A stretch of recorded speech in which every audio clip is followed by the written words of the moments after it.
Estamos de volta, o programa que não termina quando acaba. Hoje a gente está discutindo várias questões da nossa cidade.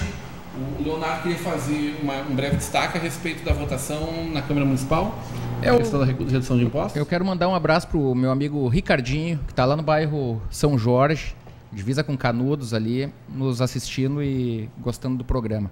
Eu queria falar sobre a importância que é essa votação que hoje novamente não aconteceu, de redução do ISSQN. Foi o mesmo projeto de lei que foi aprovado no município de Canoas, que é chamado lá de Lei do Gatilho.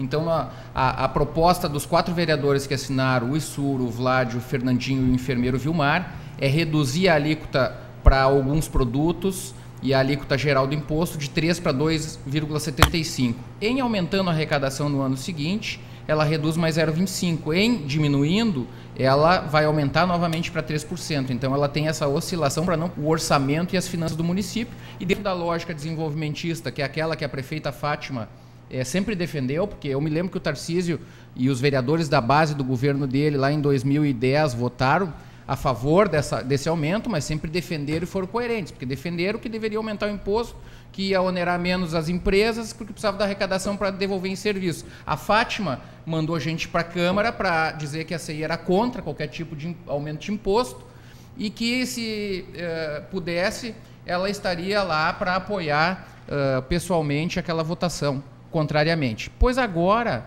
a Fátima é a prefeita do município de Novo Hamburgo, os vereadores apresentaram e, pasmem, já há uma movimentação, uma negociação de bastidor onde ela pediu à prefeita para que esse projeto não fosse aprovado. Ou seja, quando eu estou na frente de uma entidade de classe, sou presidente de uma associação comercial, eu tenho um discurso que não se deve aumentar imposto e que, se eu fosse prefeito, eu baixaria o imposto, porque se abaixar o imposto, vou gerar mais emprego, vou trazer renda, e agora está lá no caixa e é contra. Isso realmente é o que a população não quer mais. Eu posso ter minhas diferenças com o Tarcísio, com o governo dele. Nós tivemos discussões sobre esse projeto, nós tentamos entrar com ação e ele tem uma visão muito clara, nós temos uma visão muito clara, mas é uma coerência. Agora, o problema é quando tu diz uma coisa em relação ao aumento de imposto, que ela foi contra, e agora tem a oportunidade de pedir para a sua base, para os seus vereadores votarem a favor, e está trabalhando para que o projeto não passe. Bandeira, não é nem bandeira eleitoral, é bandeira eleitoreira. Leonardo, eu era secretário na época que foi acrescido em algumas atividades de ISSQN, não são todas as atividades geral também, do ISSQN, que foi aumentado esse percentual, mas não foram para todas as atividades. E o que a prefeita está fazendo agora? Já anunciou que vai aumentar as taxas de lixo e de PTU, iluminação pública, uma vergonha. De PTU, né? Além de ela ter falado antes que em algumas alíquotas, em algumas atividades foi mexido nessa alíquota, mas não representou que vai representar esse aumento agora no IPTU, no recolhimento do lixo, que é quase 100% do aumento da taxa, e da iluminação pública. Então, isso depende ainda do novo edital, né? Ou isso está aprovado já? Do quê? Está aprovado. Está aprovado, Rodrigo. Vai ser agora, o novo edital a Câmara aprovou um cheque em branco. E outra? Porque eles vão repassar o valor que saiu no edital. Perfeito. Bom, isso. O que eu não consigo entender é se num contrato emergencial ela está pagando 749 mil para recolhimento do lixo e transbordo desse mesmo lixo, agora vai custar 1.200.000, 1.100.000 e pouco. Pela licitação? Não consigo entender. E a Câmara aprovou para dividir pelo metro quadrado da construção. E o que é pior, tá?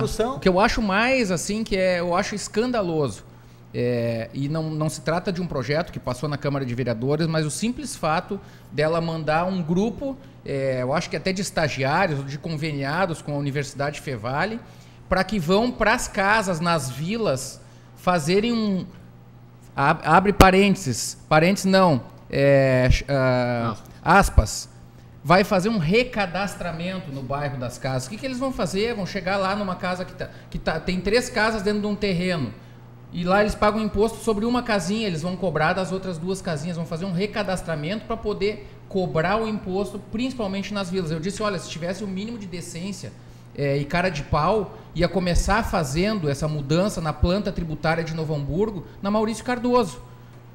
nos bairros mais nobres, que é para pegar e valorizar as casas pelo que de fato elas valem no mercado e não pelo aquele valor que está no carnê do IPTU. Daí nós teríamos justiça tributária, porque fazer justiça tributária na vila, aonde as pessoas que hoje mais sofrem com a crise, porque tudo que é receita e trocado que tem acabam consumindo para se manterem vivos, e acaba deixando de fazer onde precisa fazer justiça. Leonardo, hoje nós temos isso é uma forma disfarçada de se aumentar imposto. Nós temos que ter uma clareza nessa discussão, porque não dá para dizer assim, ó, lá eu concordo que aumente o imposto, na Maurício Cardoso, porque nós somos contra que aumente o imposto. Contra, para os dois, na Vila e na Maurício. Mas aumento de imposto, teoricamente, é diferente disso. Mas a minha cobrança se vai fazer na Vila, que tem que fazer, porque eu ouvi muita gente dizendo, que assim, não, mas é justo, como é que eu pago o imposto e lá no bairro eles não pagam, porque tem 3 casas. Eu digo, escuta aqui, você quer fazer justiça tributária? Vamos começar onde está o dinheiro, onde é que está a elite? Mas eu vejo assim, ó, que a prefeita não tem moral nenhuma para aumentar imposto, porque ela era tão contra sempre o aumento de qualquer imposto e fazia campanha contra quando era presidente da CI. Até uma vez botaram uma bandeira preta lá na frente da CI, não sei se vão botar de novo essa bandeira agora, né? Porque eu acho que talvez o mais grave disso, e isso eu cobrei em outros espaços e aqui também, eu acho, o mais grave disso é que esses aumentos todos foram aprovados sem que ninguém soubesse de nada. Ninguém soube que cheque em branco mesmo. Não chega a ser um cheque em branco, porque os vereadores sabiam o que estavam fazendo, mas fizeram sem conversar com o povo. Podiam ter dialogado com a população, podiam ter alertado. Os jornais daqui não falaram uma linha sobre isso. É isso aí entende? mesmo, Tarcísio, está correto. E efetivamente é um aumento muito significativo na taxa de lixo, um aumento muito significativo na iluminação pública e um aumento, vamos dizer assim, que ninguém consegue dimensionar adequadamente no IPTU. Vamos dizer assim, a gente pode ter uma grande surpresa assim, de início de 2018. Eu posso jogar aqui, Tarcísio, complementando e fazendo uma parte só na tua fala. Vocês peguem o carnê do IPTU em casa, aonde está o valor taxa do lixo, vai dobrar.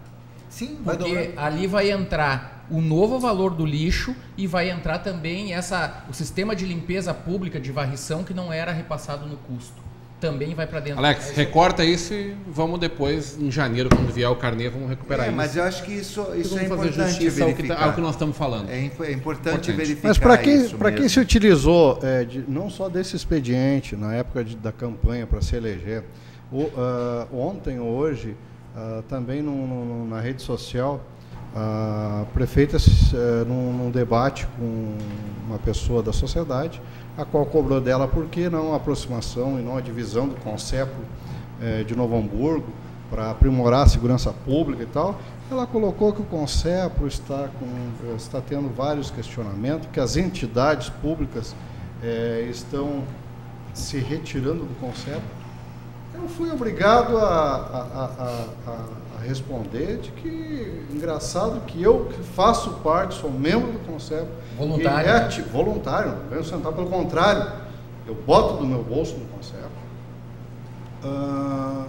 Que reativei o Conselho em 2013, em julho de 2013, que busquei todas essas entidades de volta para o Conselho, que participo de todas as reuniões do Conselho. Não estou sabendo de todos esses questionamentos que ela colocou, a não ser o único questionamento foi o questionamento dela, né, e da presidente da OAB, e que a presidente da OAB se retirou porque ela tentou tomar o Conceplo, né, de forma que não houvesse uma eleição, que a eleição está prevista para agora, dia 14 de dezembro. Antes da eleição, ela já queria substituir o presidente do Conceplo. É ilegal, é um ato totalmente ilegal. E que não conseguindo, foi lá e se retirou, tirou a OAB do Conceplo. Então, assim, usou o Conceplo, está lá, eu tenho lá, projeto de governo da prefeita. Na campanha se utilizou do Conceplo. Agora, desde janeiro, o Conceplo tentando marcar uma reunião com a prefeita. Ela não recebeu os membros do Conceplo, direcionou para o secretário de Segurança, que nem sabia o que era Conceplo. Será que não está esperando que o PP abarque, entre nessa barca com ela aí? Tchê, Só se ela está esperando deitada numa rede, porque o PP já se disse de portas abertas para compor esse governo, inclusive, com projetos do PP para a segurança Mas gente, então, que vota só com a prefeita, que não tá, que está alinhadinho com ela, vai ter alguma sanção do partido, Ivan? Olha, tia, isso nós vamos resolver a partir de março. Tá? Nós estamos esgotando todas as vias, Rodrigo, e agora estou falando com o presidente do PP. Sim, perfeito. Agora, nesse momento, estou falando com o presidente do PP, estou dizendo que nós estamos esgotando todas as vias necessárias para conversarmos, para dialogarmos e para compartilharmos desse governo, mas com os projetos do PP dentro desse governo, porque nós temos bons projetos, inclusive na área da segurança pública, na área da saúde, na área da educação, etc, etc. Mas nós queremos trabalhar juntos. Nós somos protagonistas e não coadjuvantes. Eu quero dar minha opinião também. Mas, Ivan, essa cidade, eu nunca vi essa cidade no estado de buraco que está. Está no abandono total. Eu não sei como alguém pode defender um governo desse, seja na Câmara, em qualquer lugar. Nós eu não temos sei como é que projetos nessa área também. Um governo que faz o carnaval na Páscoa. Um governo Mas eles que não querem tem, ouvir ninguém, que não tem programação de Natal. Um buraco na cidade, agora estão aí a comunidade fazendo campanha para adotar buraco para plantar flor dentro dos buracos. Exatamente. Os passeios não dá para falar. Né? Não tem uma programação de Natal ainda. Eu não sei como é que alguém consegue defender um governo desse. Sabe que É difícil. Sabe que falar em buracos, logo que o governo assumiu, o secretário, que é um engenheiro, Faisal, foi prefeito de Campo Bom. Sim. Ele veio com um discurso dizendo não, porque o governo anterior fazia porcaria no conserto do asfalto. Uhum. E de fato, os concertos que nós fazíamos não eram esses recortadinhos, nós fazíamos, eu dizia o seguinte, melhor do que fazer um concerto muito bem feito, é tu evitar que alguém quebre um pneu ou que tenha um acidente dentro do buraco. Roda, Né? Então, eu determinei mesmo que fizesse um tapa-buraco muito mais... Quando em situações que abre muito buraco, que fizesse o tapa-buraco meio de qualquer jeito. Paninho fazia quando não tinha mais buraco. Aí reforçava áreas mais críticas e tal. O Faisal veio com uma crítica pesada e eu disse, olha, eu acho que isso não vai funcionar. Eu quero sugerir à prefeita Fátima, ao secretário Faisal, que não precisa abandonar o método do recorte, mas que usem um pouco da filosofia daquelas senhoras da colônia. E eu me lembro da minha mãe, ela dizia o seguinte, quando tu rasga uma roupa nova, tu coloca um remendo novo. Quando tu rasga uma roupa velha, tu não gasta ali um remendo novo. O que acontece com o asfalto de Novo Hamburgo? As vias que não tiveram pavimentação recente, o asfalto é muito deteriorado. Ele abre aqui e abre ali. Vai abrir aqui e amanhã ele vai abrir ali. Tu pode fazer o paninho que tu quiser, né? Ele só não vai abrir no lugar que tu consertou. Então eu queria sugerir ao secretário Faisal, as ruas que estão bonitinhas, que tiveram pavimentação nova, quando abrir um buraco faz o recorte. Mas essas ruas que estão com asfalto antigo, faz o tapa-buraco simples, custa muito mais barato para a prefeitura, custa muito mais barato, não vai ter essa buraqueira na cidade, que efetivamente, olha, eu quero dizer assim, uma rua que nunca teve buraco no meu governo foi a Maurício Cardoso. Nunca teve. Pois pronto. agora tem. Mas tem cada buraco ali que é de... Não, o que me deixa triste, Tarcísio, Tarcísio, chegou uma senhora na delegacia para registrar uma ocorrência. Ela trabalha no Beira Rio, na empresa Beira Rio, e o marido dela trabalha numa olaria. O marido dela, saindo de casa, caiu com a moto dentro do buraco e quebrou as duas pernas. E o médico já disse, ele não vai mais poder trabalhar, exercer a atividade dele, porque ele vai ficar com sequelas. E aí ela, desesperada, disse, eu tenho que encaminhar o DPVAT dele, o seguro DPVAT, eu tenho que fazer a ocorrência, mas eu não sei, ele está hospitalizado, e eu não sei como é que a gente vai fazer, vai proceder. Eu digo, a senhora faz a ocorrência, eu faço a ocorrência com a senhora, vamos encaminhar, né, o registro de ocorrência, e a senhora procura um advogado e peça a orientação de um advogado, porque a senhora vai ter que processar a prefeitura municipal que deixou esse buraco chegar no ponto que chegou. Mas porque ela tá a senhora tem esse direito, seu marido tem. Né? A 500 metros de casa, sai de manhã cedo para trabalhar, me cai no buraco e quebra as 2 pernas. A que ponto chegamos? Eu, na General Osório, vi outro dia um acidente também de 2 meninas numa motoneta dessas. Um buraco que na curva ali, que fazia Quem é que vai ser muito responsabilizado tempo por que existia. isso? Muito tempo, um buracão enorme. A menina caiu ali e se machucou toda ela. E eu fiquei pensando, poxa vida, mas um buraco desses numa avenida tão importante ficar aqui semanas. E não adianta tu avisar. Não adianta avisar. Eles efetivamente não têm capacidade de fazer o método Faisal de tapa-buraco. Quer dizer, ele é muito bonito. Que é ótimo, mas que não Que é dá para atender toda a malha diária do Hamburgo. Mas volta a dizer, minha mãe dizia assim, quando rasgar uma roupa velha, usa um remendo velho. Usa um remendo de menor qualidade, porque ela vai rasgar de novo. Entende? Então, não usa remendo novo em roupa Deputado, Vamos deixar, esse só regime... deixar um registro aqui, um abraço já, então, ao Diogo Boas, ao Canísio, eu já o deixei, ao Alex Rosa, ao Francisco Augusto de Assis Júnior, que estão nos assistindo, ao Maicon Emmerich, que está nos assistindo, proprietário da Segurança Noia de Novo Hamburgo, e a Mônica Pilger. Vamos aproveitar a presença do deputado para discutir um pouquinho esse regime de recuperação fiscal, que eu confesso não compreendo ele na totalidade e eu não sei tudo que está aí por trás disso que a gente tem dificuldade de entender. Parece que nesse momento o governador também está pedindo um cheque em branco para poder fazer o que ele acha que tem que ser feito nesse último ano de governo dele, onde ele é candidato à reeleição, para pagar as contas do governo. A gente não tem um perigo de queimar o nosso patrimônio todo, e aí eu não vou nem entrar na questão de privatização ou não. Estou perguntando como vender. Se a gente olhar para a CRT como era, muito barbada, a gente fazer toda a ampliação da rede com dinheiro público e depois entregar ela para o gringo. Tudo certo, está funcionando, estamos com o telefone aí, tudo bem. Agora, precisa isso dessa forma ou isso é um dinheiro importante para nós? Não sei se isso vale para o Banrisul, vale só para a Sulgás, que é superavitária, me parece, Leonardo? A Sulgás é. Sulgás é altamente superavitária, né? Sim, claro que É, mas não tem os recursos necessários para fazer os investimentos. Para ampliar a rede. O que Para ampliar essa necessitaria. rede. Precisaria de dinheiro a longo prazo, Banco Mundial, por aí vai. É Exato. isso. O que está por trás disso? O que a gente não está compreendendo disso? Qual é a tua visão, sendo oposição, evidentemente, a esse governo, né? Portanto, Não, na verdade, assim, governar o Rio Grande já é difícil há 40 anos. Então, a situação do estado do Rio Grande do Sul ela é delicada há muitos anos. Nós tivemos em 96, 97,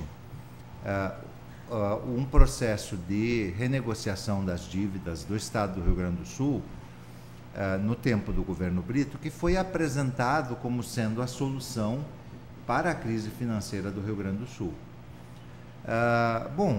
Levamos 20 anos para poder atingir algum nível de discussão sobre a dívida e sobre os critérios de correção da dívida. Aí o que se conseguiu? No final do governo Tarso, a duríssimas penas, numa negociação dificílima com a presidenta Dilma, se conseguiu mexer nos indexadores da dívida.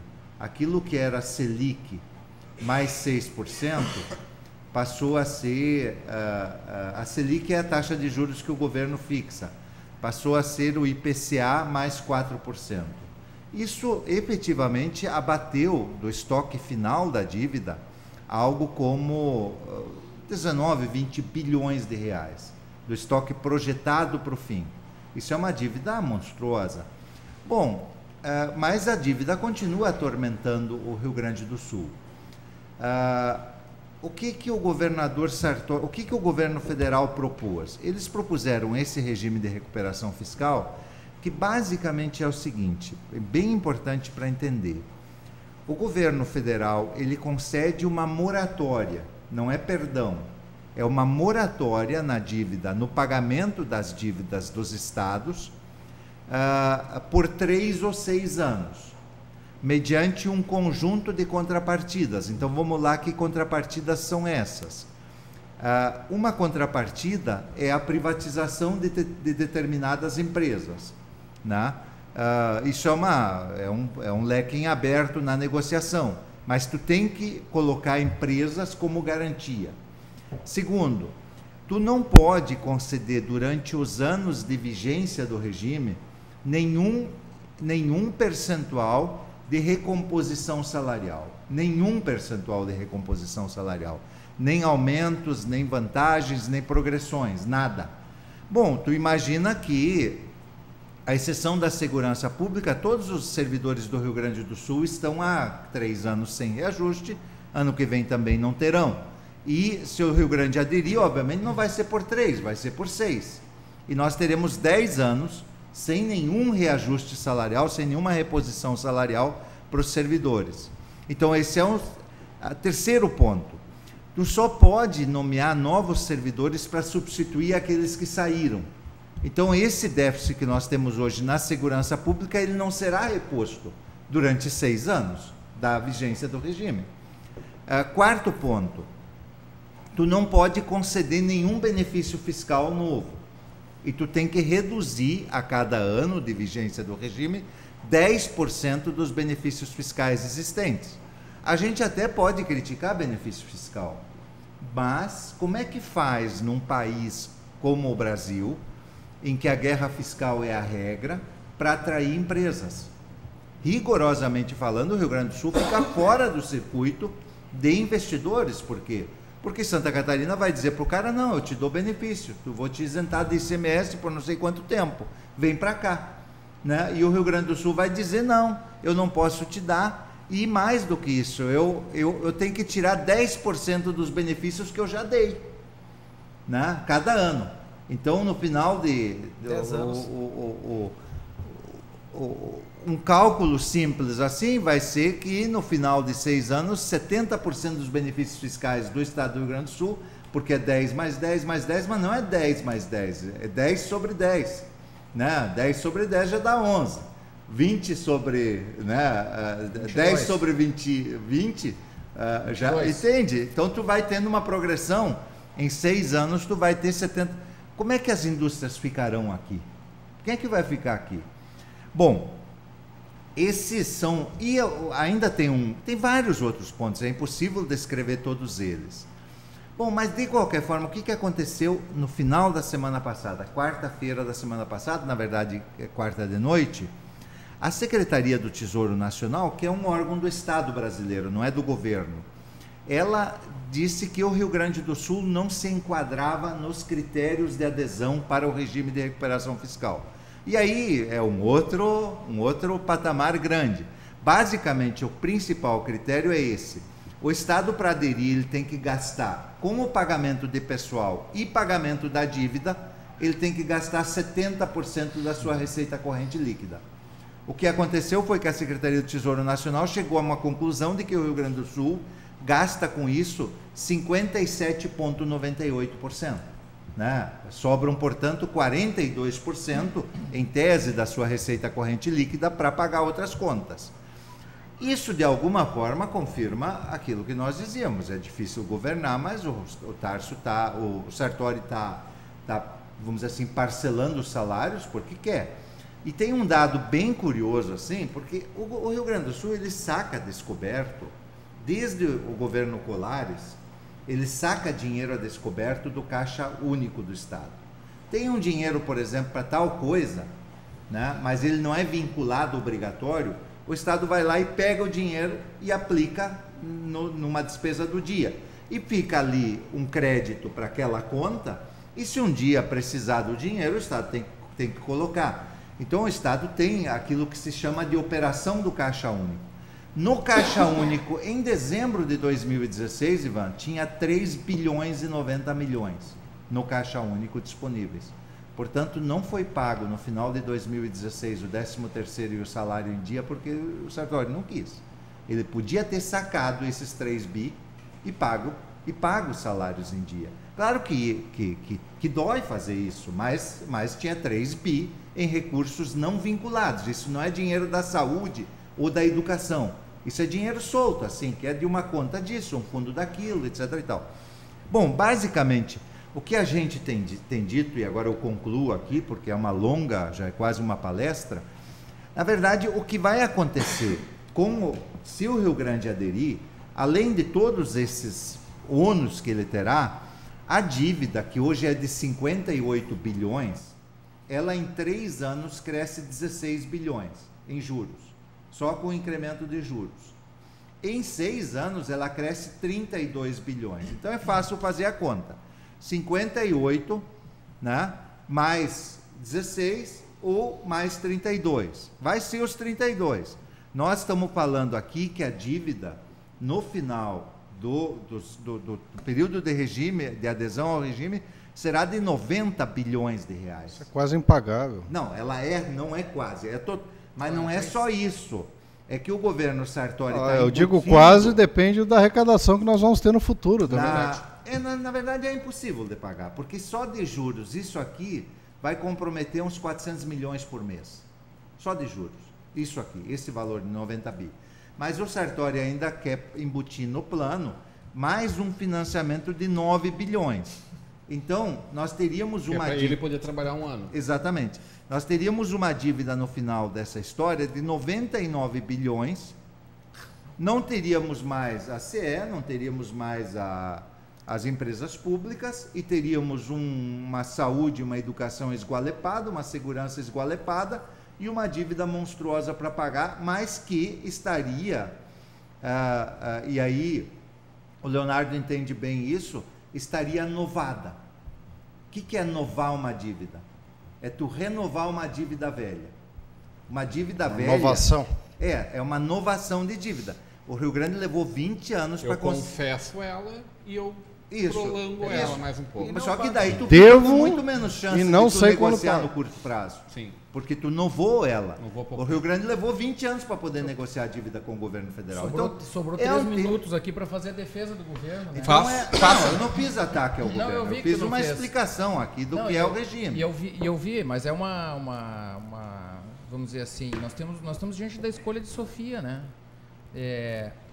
Eu confesso que, diante dos problemas estruturais que o Estado vive, hoje eu converso com alguns amigos mais à esquerda, mas que inclusive vão disputar legitimamente o governo e tem chances de assumir, estão torcendo para que o Sartori consiga evoluir em alguns processos e projetos que consiga colocar ainda mais freio na máquina, porque em janeiro, quem assumir de 2019 vai ter que pagar salário. E daí aquele discurso ele dura um tempo e depois, se tu não fizer a mudança estrutural, ele vai continuar. Então, o regime de recuperação fiscal é hoje, que nós temos uma economia ainda que está começando a querer andar, é uma necessidade para que a gente consiga, pelo menos, dar o mínimo, que é garantir o pagamento dos salários para os servidores nos próximos 3 anos, consiga suspender aí o pagamento da dívida. E a gente tem que lembrar que a dívida hoje ela não está sendo paga, ela está suspensa por uma determinação judicial, por uma liminar do Supremo Tribunal Federal. Então, o caos ele ainda está batendo na nossa porta, os salários não estão sendo pagos em dia e nós temos uma dificuldade muito grande que se avizinha. Se for, e quero dizer que ele não foi aceito, o regime de recuperação fiscal pela STN, que é a Secretaria de Tesouro Nacional, porque nós temos aqui uma interpretação do nosso Tribunal de Contas em relação à composição dos gastos com pessoal, que acaba colocando algumas despesas que não são considerados como gastos com pessoal para fins da Secretaria do Tesouro Nacional. Então, os percentuais de gastos acabaram não sendo aqueles necessários para que o regime fosse aprovado.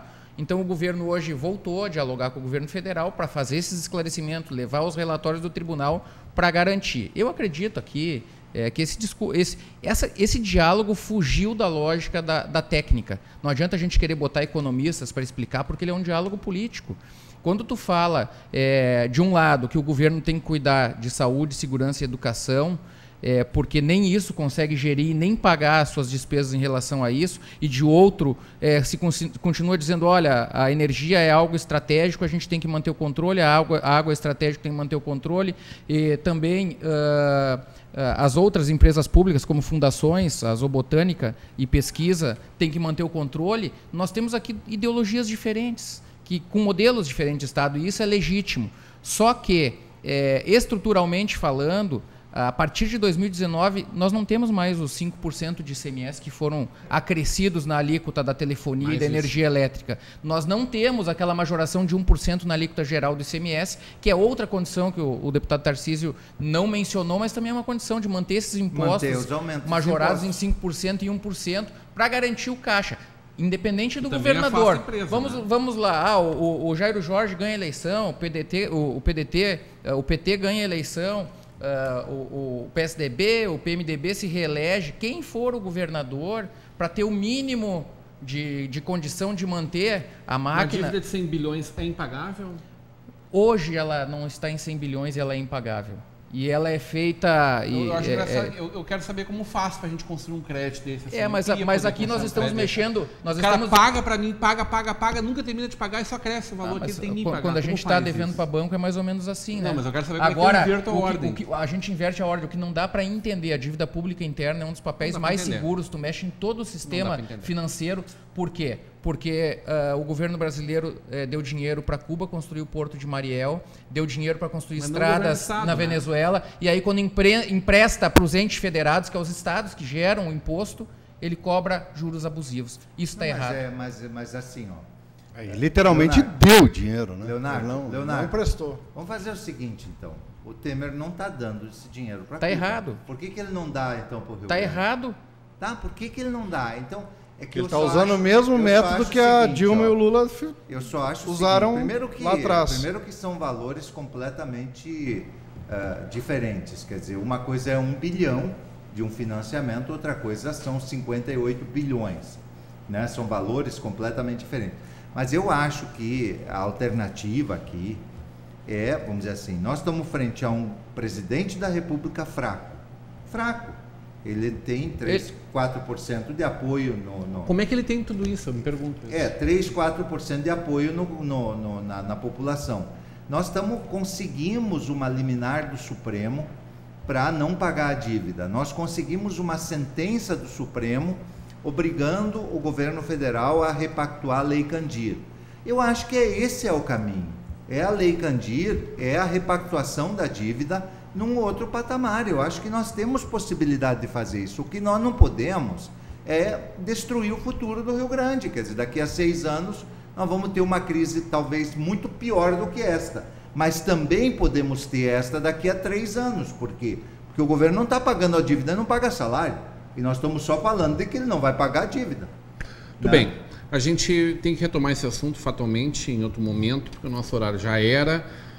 O Edu Bauerman está perguntando o que está acontecendo em frente à Fevale, na RS 239, aloteamento, invasão. É invasão. Hoje eu recebi uma ligação, já de ontem para hoje, 10 casas novas, bem nos pés do morro ali. Rodrigão... Falta de fiscal. Aliás... Tarcísio e Laura só fizeram Xanará, a prefeita está conseguindo ser pior que os dois juntos, Pedro Stein de Novo Hamburgo. A crítica para... pergunta para o Tarcísio, porque o Tarcísio não fez um acerto bom para o Sul quando o Lula era presidente. Só a crítica para a prefeita. Ela excluiu a Secretaria de Habitação e manteve uma Secretaria de Esporte. Isso para mim está errado, a valoração das importâncias, né, para o município. Mas ela tem o direito de fazer essas escolhas. Né? Tem. Mas a população tem direito de ligar e dizer que estão invadindo e que ninguém está fazendo nada. Mas não teve uma área de terra que foi recentemente recuperada aí? Tem. Nós não estamos discutindo isso nessa semana aí também?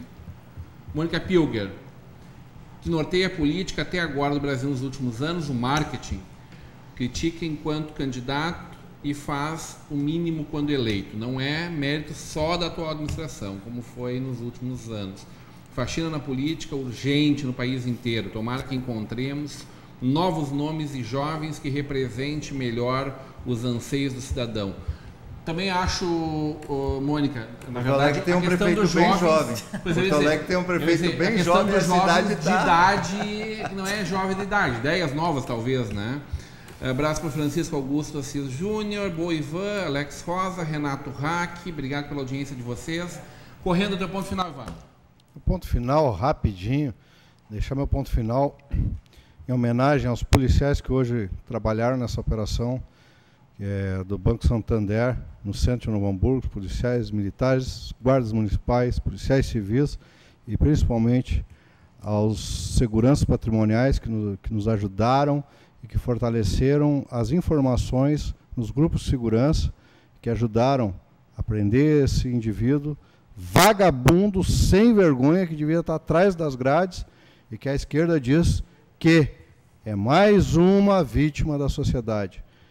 Pau neles, cadeia neles, mudar a lei imediatamente. Parabéns aos policiais. A minha solidariedade ao meu presidente Ivan Carlos, do Partido Progressista, e também membro voluntário do CONCEPRO, um excelente policial civil com desempenho, e meu repúdio ao gesto da prefeita Fátima, que se não foi ela que escreve nas suas redes sociais, está mal representada pela jornalista ou jornalista que escreveu e de forma desconhecida sobre a importância do Conselho Pró-Segurança Pública na cidade de Novo Hamburgo, e com as pessoas que lá estão, sob presidência de Diogo Boss, com muita credibilidade, recuperando um papel que o CONCEPRO deixou de exercer num passado recente. Quero deixar meu lamento aqui em nome da população de Novo Hamburgo pelo péssimo Natal que estamos tendo do governo municipal aqui na cidade. E um abraço ao professor Joaquim Luft, que está assistindo nosso programa. Deputado Tarcísio. Um abraço ao querido amigo Darwin, né, pela perda da sua mãe, mas certamente ele tem muito a comemorar desses longos anos que conviveu com ela. Muito bem, a gente fica por aqui, voltamos amanhã às 21 horas ao vivo com vocês. Até lá!